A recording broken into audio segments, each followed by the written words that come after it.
ఇప్పుడేమో ఇలా అయితే మనం ఒక్కసారి ఆలోచన చేసుకుందాము. చిన్నప్పుడు పిల్లలకి ముక్కులు ఎందుకు కుడతారు, ఎందుకు కుట్టిస్తారు ముక్కు? చిన్నప్పుడు పిల్లలకి ముక్కులు ఈ చెవులు కొడతారు కదా. ఫస్ట్ స్టార్ట్ చేద్దాం, చెవులు ఎందుకు కొడతారు అసలు? ఇక్కడ అంటే అది ఫంక్షన్ కూడా చేస్తారు కొంతమంది, దాన్ని ఏమంటారు కర్ణాభూషణ ఫంక్షన్ అని అంటారు. చెవులు కుట్టించే మనోళ్ళలో చేస్తారా లేదా? కొన్ని ప్రాంతాలలో చేస్తారు. మీరు కూడా మనలలో కూడా చేస్తారా? చిన్నపిల్లలకి చెవులు కుట్టించేటప్పుడు ఒక ఫంక్షన్ అనేది కూడా చేస్తారు. అది ఎందుకనంటే ఆ కాలం స్టార్టింగ్లోనే దీనికి ఒక ప్రత్యేక రీజన్ ఉంది. ఇది కనెక్టెడ్ టు హెడ్ నుండి కనెక్టెడ్ ఉంటుంది, ఇక్కడికి వచ్చేసరికి ఎండ్ పాయింట్. అయితే అప్పట్లో స్టార్టింగ్లో అక్యూపంక్చర్ పద్ధతి వాళ్ళు యూజ్ చేసేవాళ్ళు, మెడిసిన్స్ రాకముందే. ఇక్కడ ప్రెస్ చేస్తే మన మైండ్కి ఇక్కడ పిట్యూటరీ గ్రైండ్కి వెళ్తుంది. ఈస్ట్రోజన్, ప్రొస్ట్రోజన్ అనేది ఒక హార్మోన్స్, అవి బాగా స్ట్రాంగ్ అవ్వాలి. తర్వాత వాళ్ళకి బ్రెయిన్ డెవలప్మెంట్ అవ్వాలి. ఫ్యూచర్లో వాళ్ళకి రిప్రొడక్షన్లో అది హెల్ప్ఫుల్ అవుతుంది.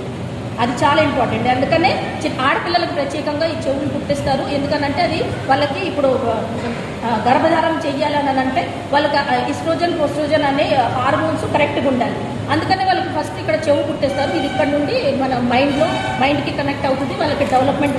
అలానే వాళ్ళకి నోస్ కూడా సేమ్ అదే రిప్రొడక్షన్ కొరకైనా కుట్టిస్తారు. అయితే మనం చూస్తాం చూడండి, చిన్న బిడ్డలో తల్లి గర్భంలోనే పుట్టిన బిడ్డ అంటే ఆడపిల్లలు తల్లి గర్భంలోనే అండాశయాలు తీసుకొని వస్తాయి.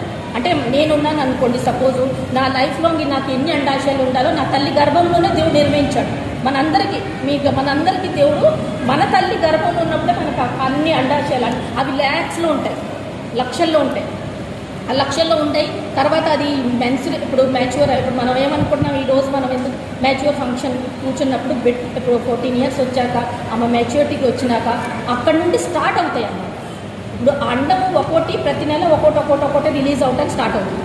అయితే ఆ సైకిల్ ఎలా ఉంటుందంటే 28 days దేవుడు సృష్టించాడు. ఇది సైంటిఫిక్గా ప్రూవ్ అయింది ఆల్రెడీ, కానీ దేవుడు సృష్టించాడు. ఇప్పుడు 28 days సైకిల్ ఉంటుంది. 28 days సైకిల్లో 14th day వచ్చేసరికి అక్కడ 14th dayకి అది ఒక అండం అనేది రిలీజ్ అవుతుంది. ఒక అండం అనేది రిలీజ్ అయినప్పుడు ఆ అండం ఒకవేళ వీళ్ళు వివాహం జరిగితే భర్త స్పర్మ్ అక్కడ కౌంట్ అది ఒకళ్ళు కనెక్ట్ అయితే అది ఫిలోపియన్ ట్యూబ్, అంటే మనం గర్భాశయం ఎలా ఉంటుంది, ఫిలోపియన్ ట్యూబ్ ఉంటుంది కదా, 2 ట్యూబ్లలో ఆ ట్యూబ్ మధ్యలోకి వచ్చేసి అక్కడికి వీళ్ళిద్దరికి జాయింట్ అయితే అక్కడ పిండము స్టార్ట్ అవుతుంది. అక్కడ నుండి పిండం స్టార్ట్ అయిపోయి 14వ రోజు నుండి 18వ రోజు కరెక్ట్గా మధ్యలో ఒకవేళ కలుసుకుంటే భార్యాభర్తలు అక్కడ నుండి ఈ పిండం స్టార్ట్ అయ్యి అక్కడ మళ్ళీ ట్రావెల్ చేసుకుంటే కింద యూట్రస్లో అంటే గర్భాశయంలోకి వచ్చి ఆగుతుంది. అప్పుడు ఈ పాయింట్స్ ఇవన్నీ అనేవి కొంచెం వాళ్ళకి అదైతే అనమాట. సో ఇది అంటే సైంటిఫిక్గా ఇది ఏంటంటే ఇది మొత్తం ఒక సైకిల్ అనేది తెలుసు, కానీ దేవుడు ఆదిలోనే ఇది స్త్రీకి పెట్టాడు కాబట్టి ఈ ముక్కు, చెవులు ఇవన్నీ వాళ్ళు అక్యుపంక్చర్గా అంటే మంచిగా రిప్రొడక్షన్ సిస్టమ్ కరెక్ట్గా పనిచేయాలనే విధానంగా వాళ్ళు మాట్లాడేవాళ్ళు. తర్వాత మనం చూసిన బ్యాంగిల్స్ అంటే ఇప్పుడు ఇది బ్లడ్ సర్క్యులేషన్ కోసం బాగా పనిచేస్తుంది. ఇప్పుడు బ్లడ్ సర్క్యులేషన్ ఎందుకంటే ధాతు అనేది ఏంటి, మెటల్ కానీ ఏదైనా ఉంటే అది హెవీ ఐటమ్, దానివల్ల బాడీ టెంపరేచర్ కరెక్ట్ మెయింటైన్ అవుతుంది. దానివల్ల వాళ్ళకి బ్లడ్ సర్క్యులేషన్, అది కూడా బ్లడ్ సర్క్యులేషన్. తర్వాత మనం చూస్తాము మెట్లు పెడతారు. ఎందుకు మెట్లు పెడతారు? మెట్లు అయితే డైరెక్ట్గా కనెక్టెడ్ టు యూట్రస్ అని ఆ కాలంలో వాళ్ళు నమ్మేవాళ్ళు ఇవన్నీ. ఎందుకనంటే అది ఇంకా ఇప్పుడు మనం చూస్తాం దాన్ని వాళ్ళు ఎలా మార్చారంటే మేనమామలు పెట్టారని. మేనమామలు ఎందుకు పెట్టాలనంటే మేనమామలు ఫ్యూచర్లోకి వెళ్ళేసి వీళ్ళ బిడ్డకి వంశము ముందుకు వెళ్తుంది, మా బిడ్డకి పేరు రాకూడదు అంటే చెడ్డ పేరు రాకూడదు, వాళ్ళ వంశాన్ని ముందుకు మనం ప్రధానం చేస్తాం, వాళ్ళ వంశాన్ని ముందుకు వెళ్ళాలనేది ఆలోచనతో అలా చేస్తారు. అయితే వీటికి చాలా ప్రాధాన్యత ఉంది, ముక్కు చెవు కుట్టించుకునేది. అయితే క్రైస్తవ స్త్రీలు ఇవన్నీ కుట్టించుకోకూడదు అనేది అంటే నేనైతే ఎక్కడ బైబిల్లో అట్లా రాయపడలేదు. ఇంకా ఈ కొత్త నిబంధనలు అయితే యేసుక్రీస్తు వారు ఎవరికి కూడా ఈ అలంకరణ విషయంలో మాట్లాడలేదు. ఎందుకంటే యేసుక్రీస్తు వారికి హృదయ శుద్ధి గలవారు కదండి. ఇవి అలంకరణ పై రూపం అయ్యేది దేవుడికి అది అవసరం లేదు. తర్వాత మనం ఫింగర్ రింగ్ కొరకు కూడా మనం చూసుకుంటాం. ఫింగర్ రింగ్ అందరికీ తెలుసు, ఇది ఎందుకు పెడతారు ఎంగేజ్మెంట్ అది ఎందుకు నవ్వుతున్నావు చెప్పు. హార్ట్, అవును సిస్టర్ గారు బాగా చెప్పారు. Direct connect to heart vein అని బిలీవ్ అనమాట. రోమన్స్ బిలీవ్ చేసేవాళ్ళు, అప్పట్లో కాలంలో రోమన్స్ బిలీవ్ చేశారు కాబట్టి ఆ సిస్టమ్ కూడా మనం ఇప్పుడు ఫాలో అవుతున్నాం. అంటే ప్రతిదానికి ఏదో ఒకటి ఉన్నది, అది ఫస్ట్ నుండి అక్కడ ఉంది కాబట్టి ఎందుకన్నానంటే ఇది మన భారతదేశంలో వీళ్ళు ట్రెడిషన్గా పుట్టించారు. కానీ చూద్దాము, కొంతమంది పాస్టర్స్ అయితే ఇలా చెప్తున్నారు, కానీ ఇది తప్ప కరెక్ట్ అని అయితే తెలీదు. చాలా మంది పాస్టర్స్ అయితే మీరు బొట్టు పెట్టుకొని మీరు సింగారం చేసుకొని అయితే చర్చికి రావద్దని చెప్తారు. అట్లాంటప్పుడు ఎంతమంది స్త్రీలు వస్తారు చెప్పండి దేవుళ్ళలోకి? ఎంతమంది రాగలరు?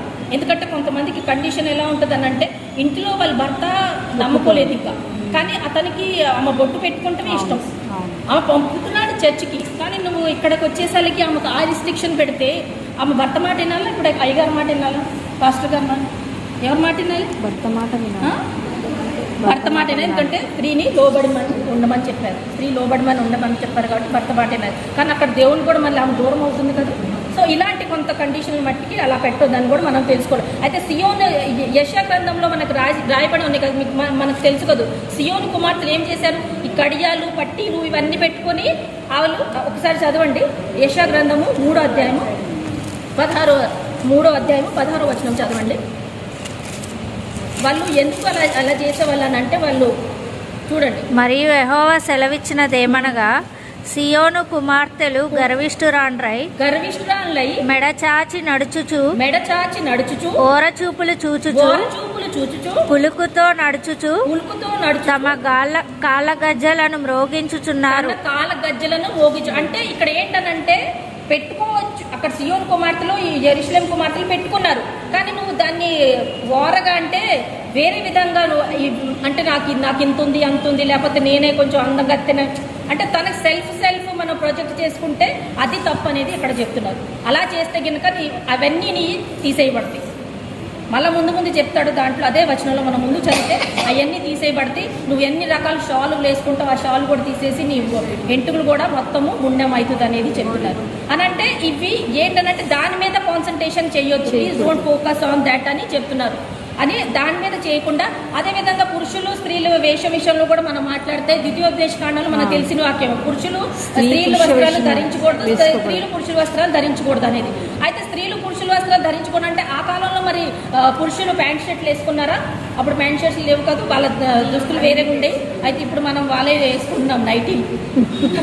అవును, మరి ఇప్పుడు అది లాంగ్ వాళ్ళు ఇట్లా కట్టుకొని ఉంటుంది కదా, అది వేసుకుంటాం. కానీ అది మన కంఫర్ట్కి మనం మార్చుకున్నాం. అప్పుడు కాలంలో పురుషుల వస్త్రాలే. అయితే స్త్రీలకి పురుషులకి వస్త్రాలకి కానీ డిఫరెన్షియేట్ చెప్పాడు దేవుడు, ప్రత్యేకంగా చెప్పాడు. ఎక్కడ చెప్తాడు అని అంటే ఇప్పుడు ముసుగు వేసుకోవాలి కంపల్సరీ. 1 కొరింథీ పత్రిక 11వ అధ్యాయంలో చెప్తాడు స్త్రీకి ముసుగు అనేది చాలా ఇంపార్టెంట్ అని. స్త్రీలు పురుషులకి డిఫరెన్షియేషన్ వాళ్ళ వస్త్రాలలో ఎలా ఉండాలంటే స్త్రీకి ముసుగు అనేది ఆరాధనలో చాలా ఇంపార్టెంట్ అనేది. కొరింథీయులకు రాసిన మొదటి పత్రిక 11వ అధ్యాయము 3-5 చదవండి అమ్మ. 3వ వచనం నుండి 5వ వచనం చదవండి కొంచెం. 11వ అధ్యాయము 11. కొరింథీయులకు రాసిన అపోస్తలుడైన పౌలు గారు కొరింథీయులకు రాసిన మొదటి పత్రిక 11వ అధ్యాయం. ఏ స్త్రీ తల మీద ముసుగు వేసుకొనక ప్రార్థన చేయునో లేక ప్రవచించునో ఆ స్త్రీ తన తలను అవమానపరచును. కొంచెం ముందు చదవండి పైన 4th. ఏ పురుషుడు తల మీద ముసుగు వేసుకొని ప్రార్థన చేయునో లేక ప్రవచించునో ఆ పురుషుడు తన తలను అవమానపరచును. అంటే ఇక్కడ ఒక్కసారి చూడండి, difference between the dressing sense of men and women అనేది తెలియాలి ఆరాధనలో. అంటే కంపల్సరీగా మనకి ముసుగు అనేది ఉండాలనేది మనం ఇక్కడ తెలుసుకుంటున్నాం. ఇది లేకుంటే మొత్తము ఆమె షార్ట్ హెయిర్ అయినా లాంగ్ హెయిర్ అయినా కానీ మొత్తము తీసేయాల్సిందే. అదేవిధంగా మనం చూస్తాము ఇక్కడ బోత్ ఈక్వల్. కానీ పరలోకంలో మనం వెళ్ళినాక మనకు అందరికి తెలుసు, పరలోక రాజ్యంలో మనం వెళ్ళినాక అందరూ పరిశుద్ధతగా ఉంటాము, ఈ రూపంలోకి అయితే ఉండము. అందుకనే చెప్తున్నారు అందరూ అక్కడ పరిశుద్ధతలో ఉంటారు కాబట్టి పై రూపం అనేది కాదు. సమయల గ్రంథంలో కూడా మనకు చెప్తారు, దావీదు గొలియత్ విషయంలో చెప్పారు అది యాక్చువల్గా. అంటే పై రూపమే కాదు, నీకు హృదయంలో ఉన్నది నీకు క్లీన్ చేసుకోవాలి. ఇప్పుడు ఇందాక సిస్టర్ ఏం చెప్పారు, రూత్ గురించి ఏం చెప్పారు, ఆమె ఎలాంటి హృదయము కలిగి ఉన్నది, ఆమె రూపవతి, అందము ఆమెకు ఎవరిచ్చారు? దేవుడిచ్చాడు.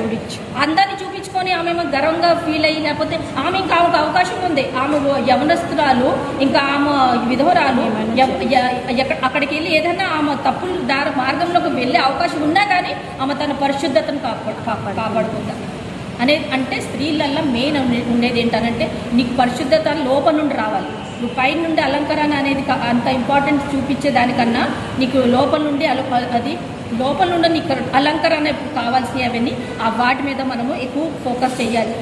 మనం చూస్తాం చూడండి, మనకి కామన్ సెన్స్ ఉండాలి. ఏదైనా చెప్తున్నాం అంటే దేవుడు మనకి ఇచ్చాడు జ్ఞానం, సద్బుద్ధి అని అంటే ఏంటి, మన కామన్ సెన్స్ ఉండాలి. మనం ఎక్కడికి వెళ్తున్నాము, ఎలాంటి వస్త్రాలు ధరిస్తున్నాం, చనిపోయే దగ్గరికి వెళ్తుంటే మనము ఎట్లా మంచిగా పట్టు చీర కట్టుకుని నగలు పెట్టుకుని వెళ్తే ఎలా ఉంటుంది ఆంటీ గారు అంటే అది అంటే అది కామన్ సెన్స్. మరి నీకు ఉంది నగలు, నీకు ఉన్నాయి 10 తులాలు అని 10 తులాలు పెట్టుకుని ఆడికి వెళ్తే, అదే విధంగా మనం వివాహం దగ్గరికి ఎక్కడికైనా వెళ్ళామనుకోండి, ఒక చింపిరి చీర కట్టుకొని చింపిరి చుడుతూ వెళ్తే అది ఎట్లా అంటే మనకి కామన్ సెన్స్తో మనం డ్రెస్సింగ్ సెన్స్. కానీ దేవుడు మట్టికి డ్రెస్సింగ్ సెన్స్ విషయంలో ఇవి కొన్ని వాక్యాలు స్త్రీలకు చెప్పారు. అదేవిధంగా తిమోతికి కూడా రాసింది, మనకు తెలిసిందే. తిమోతికి కూడా హెచ్చరించుకుంటూ చెప్తున్నారు అపోస్తలుడైన పౌలు గారు. అక్కడ కూడా ఇదే మాట చెప్తున్నారు. ఏంటనంటే నీవు ఈ మంచి కార్యాలతో నీవు సద్బుద్ధితో జ్ఞానంతో మీరు ఒకరినొకరిని హెచ్చించుకోండి, ఒకరినొకరిని నీతి మాటలు చెప్పండి. ఆంటీ గారు ఆ వయసులో మెత్తి ఆమె అనుభవంతో ఆమె చెప్పే మాటలు వేరు, నా వయసుతో నా అనుభవంతో నేను చెప్పే మాటలు వేరు, యవనస్తులు ఇంకా వాళ్ళ అనుభవంతో వాళ్ళు చెప్పే మాటలు, ఒకరినొకరిని హెచ్చరించుకోండి అని చెప్తున్నారు. కానీ ఒక డ్రెస్సింగ్ సెన్స్ లేకపోతే ఆభరణం విషయంలో మట్టికి మనం ఎలాంటి కూడా ఒకరినొకరిని విమర్శించటం అనేది వాక్యానుసారంగా అయితే దేవుడు మనకి చెప్పట్లేదు. లాస్ట్గా మనకి యేసుక్రీస్తు వారు ఏమని అంటున్నారంటే, అందరూ మనకి ఈ యేసుక్రీస్తు అయితే ఎక్కడ మాట్లాడలేదు, స్త్రీలు అందరూ మారు మనసు పొందమని చెప్తున్నాడు. ఒకవేళ నీకు అధికంగా దాని మీద ప్రేమ ఉందనుకోండి, నీకు నగలు పెట్టుకోపోతే నీకు ఏమంటారు, కొంతమందికి ఏమంటారు ఇరిటేషన్ వస్తుంది. అంటే చాలామంది ఉన్నారు రకరకాలుగా. కొంతమందికి వాళ్ళు మొత్తం ఫుల్ మేకప్ అవి ఇవి ఫుల్ లేకుండా వాళ్ళని ఒకవేళ ఎవరన్నా ఏదైనా అనేసారు అనుకోండి, వాళ్ళకి ఇరిటేషన్ వస్తుంది.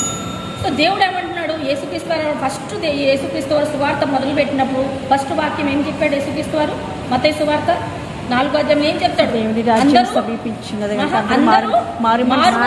ఫస్ట్ సువార్త యేసుక్రీస్తు వారు సువార్త స్టార్ట్ చేసినప్పుడు మారు మనసు పొంది. అంటే ఇప్పుడు నువ్వు ఏదైనా చేస్తున్నావు అనుకో, నీకు అధికంగా నగల మీద కానీ చీరల మీద కానీ నీ మేకప్ మీద కానీ ఎక్కువ నీకు ఒకళ్ళ కాన్సన్ట్రేషన్ అధికంగా సమయం ఇస్తున్నావేమో, దయచేసి సహోదరి మార్చుకోమని చెప్తున్నాడు దేవుడు చెప్తున్నాడు. ఒకవేళ నీకు అలాంటి అది నీకు ముఖ్యం కాదు, నీకు ఏదైతే ముఖ్యమో నీ జీవితంలో నీకు ఏదైతే ముఖ్యమో నీ హృదయం మార్చుకోమని చెప్తున్నారు. నీ హృదయంలో శుద్ధి కలవా ధన్యులు కానీ చెప్తున్నారు. కాబట్టి నువ్వు ఇలాంటి దాని మీద కాన్సన్ట్రేషన్ కొంచెం తగ్గించుకొని ఈ మార్చుకొని చెప్తున్నారు. కానీ నువ్వు మొత్తానికి అన్ని తీసేసి అంటే కొన్ని సంఘాలు చెప్తాం, మనం విమర్శించకూడదు. కొన్ని సంఘాలు పెంతుకొస్తులు అట్లా కొంత సంఘాలలో అంటారు మొత్తం తీసేయమని అంటారు. కానీ మనం ఇక్కడ చూస్తున్నాము, మన ఆదిలోనే మనం చూస్తాము దేవుడే సృష్టించాడు. కాబట్టి బంగారం అనేది మనము తగినంత మాత్రము మనము ధరించుకొని చేయాలి. అదేవిధంగా మనం యవన బిడ్డల విషయంలో కూడా మనం చూసాం, వాళ్ళు ఇప్పటి నుండి వాళ్ళకి లైఫ్ సైకిల్ స్టార్ట్ అవుతుంది. కాబట్టి వాళ్ళు ఎంత జాగ్రత్త పడాలో ఈ లోకంలో ఈ సమాజంలో అనేది కూడా వాళ్ళకి జ్ఞానం అనేది తెలియాలి. వాళ్ళు ఎక్కువగా అలంకరంగా అంటే పురుషులు ఇప్పుడు మనం అదే చూసాము. యెజ్బేలు విషయంలో కూడా మనం చూస్తాము. యెజ్బేలు తన చంపడానికి అక్కడికి వచ్చినప్పుడు ఆమె అధికంగా మేకప్ చేసింది అనమాట. అంటే అతన్ని అట్రాక్ట్ చేయాలని చూసింది.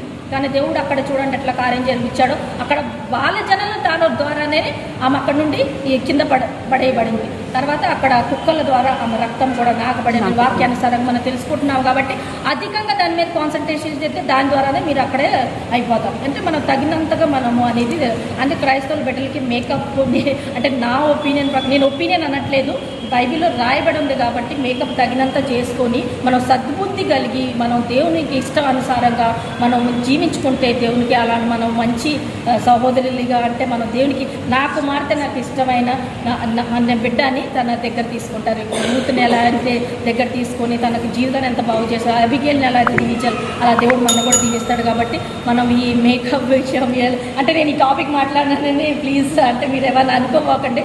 నేను అంటే మనం స్త్రీలు కాబట్టి వేరే మనం అట్లా మాట్లాడలేము కదా, వేరే అంటే స్త్రీలు కాబట్టి నేను కొన్ని ఒకవేళ మీకు ఏమన్నా కానీ నొచ్చుకుంటే ప్లీజ్ క్షమించండి, మీకు ఏదన్నా కష్టం అనిపిస్తే. ఓకేనా? దేవుడి వాక్యాన్ని దీవించిన కాక సమయం ఇచ్చిన సహోదరులందరికీ నేను